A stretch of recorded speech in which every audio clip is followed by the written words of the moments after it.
Hey everyone, it's Charisse, and today I wanted to invite you into my home to discuss one of my most favorite things, and that is solo travel. Now, most of you know that I have been a solo traveler, and many of you have asked the same questions about my solo travel. So today I wanted to go over the 5 most common questions I've been asked about my solo trips. This is real talk. There's no sugarcoating things or anything like that. This is what has been real for me. So to get things started, the first and probably most asked question is, why do you travel alone? Don't you want to travel with somebody to share and experience the trip with? Well, what's wrong with traveling by yourself? I mean, I usually answer that question with that question. But seriously, what's wrong with traveling by yourself? There's nothing wrong with traveling with family and friends. I'm not taking anything away from that. I've done it myself. It's just most of my trips have been solo. And one of the reasons why I love it so much is because it gives you this enormous sense of freedom. You get to do what you want, go where you want, when you want. The trip is totally made for you. You don't have to worry about someone being hungry or needing to go to the washroom and you having to compromise. If you want to get up late or start super early in the morning, you do it. It's only you on the trip.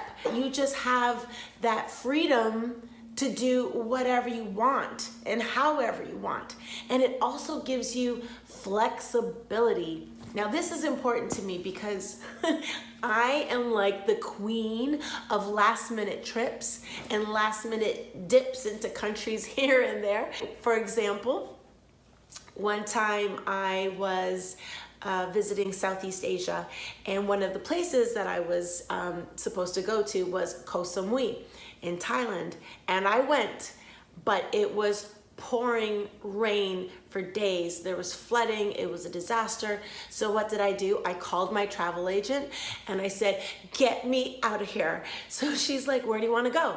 And I literally looked at my phone and looked up a map of Southeast Asia, and I said, take me to Langkawi, Malaysia.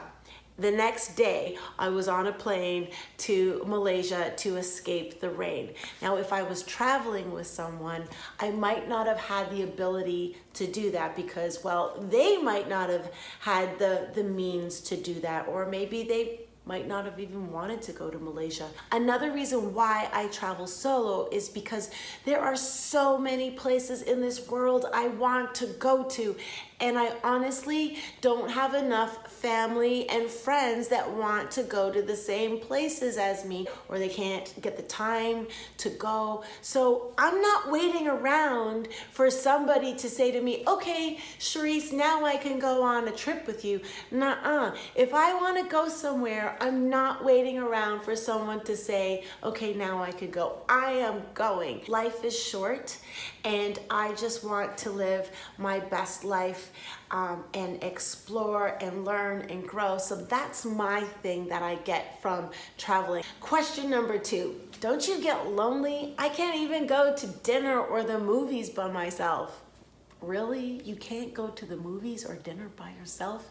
Yes, you can. One of the best parts about traveling is meeting people. I have met so many wonderful people all around the world, and many of them to this day are my friends. But I will not lie, because I'm keeping this real. Sometimes it can get lonely. However, I've got ways to combat that, and this is what works for me. So usually when I go out for lunch or especially dinner, I'm always asking my concierge or the front desk or whoever's referring me to a restaurant, I'm asking about the vibe of the place. What is the atmosphere like? I like to go to a restaurant that has a bar that I can sit and eat my dinner. Why? Because there's other people doing the same thing right beside you, and you just start talking to them. And guess what? If there's nobody beside you, there's the bartender. The bartender can be like one of your best friends, and they're local, so they can give you some ins and outs and places to go and things to do. They're perfect to strike up a conversation with. Before you know it, you've just had one of the best dinners and you're going to bed happy and you forgot all about being lonely.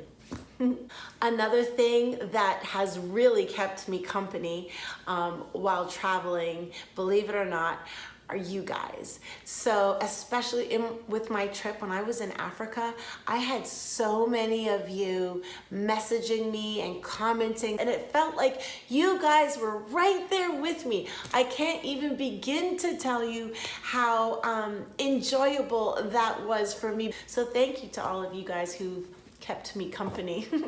3, aren't you afraid? Oh my gosh, you are so brave.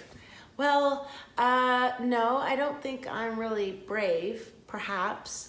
And I'm not sure what I'm supposed to be afraid of. So I'm thinking what people mean by that is being afraid and fearing the unknown. I actually like the unknown. It's an adventure to me.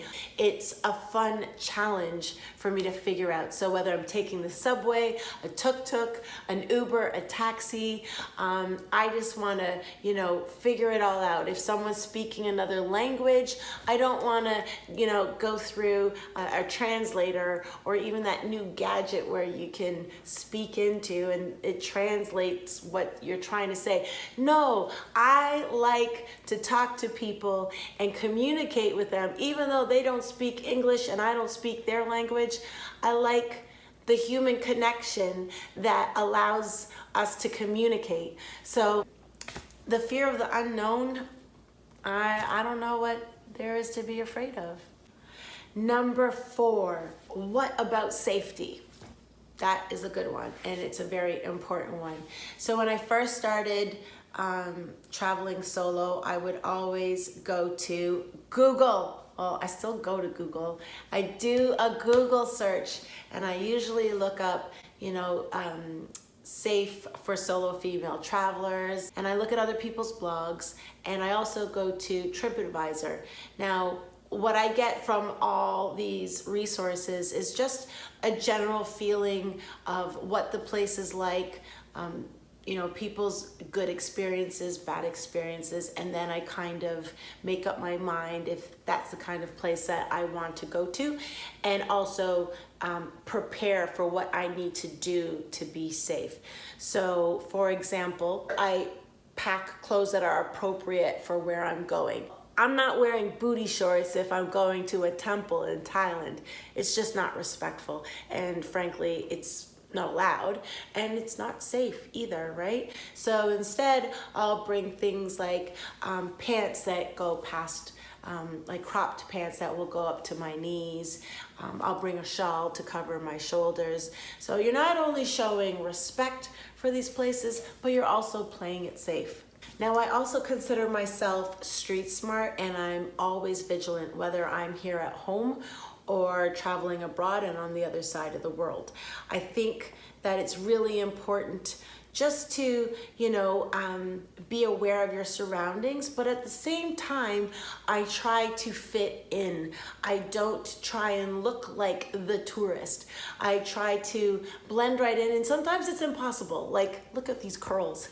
I've gone to places where people are like, oh my God, your hair is so curly. It's like ramen noodles. But seriously, I try to blend in as much as I can. I like to portray an image that I'm confident, I know what I'm doing, I know where I'm going, so people won't look at me as a tourist, especially as a woman by herself. And lastly, number 5, how do you know where to go? Well, that's a good question. And when I first started traveling solo, I just did the Google search, but I've also found a new source of inspiration, and that is Instagram. When I come across people's posts of places that look incredible, what I do is I click on the location link, and then when I do that, it takes me to other posts made by people from taken in that same area. If it's some place where I think is incredible and some place that I want to go to, I'll then bookmark it into that folder. Do you guys use that bookmark folder?